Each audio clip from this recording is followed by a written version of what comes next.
pag-aaral sa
lalo na sa mga batang magsisipagtapos.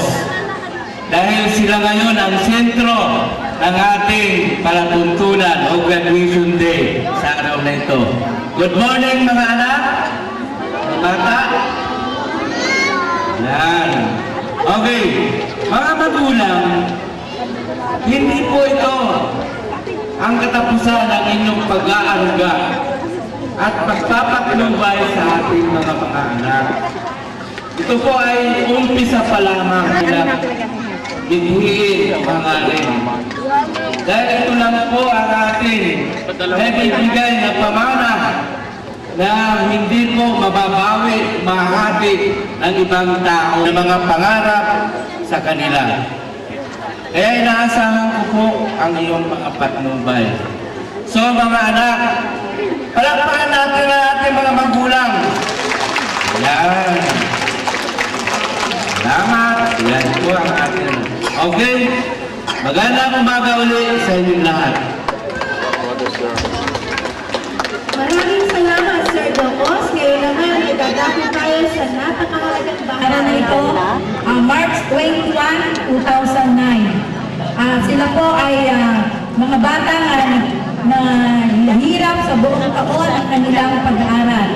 Pinakikilala ko po ang mga batang ito na nagtapos sa curriculum ng kinder at prep at nagpuli ng natapos at natutunan ang lahat ng mga bagay na dapat ay maituro sa kanila. Ang mga bata po ito na magsisipag tapos sa araw na ito ay pinabibilangan ng mga magulang po. Magandang umaga po sa inyo lahat. Sa mga batang tapos Saan ba nag-hikab na? sa inyo naman. Batay sa pagkakasal na kasiya-siya ninyong natapos. Ang curriculum na nisanda para sa prep sa taong ito at sa prep at sa kinder. Diyan mo lang espasyo dyan, dadaan pa. Sunod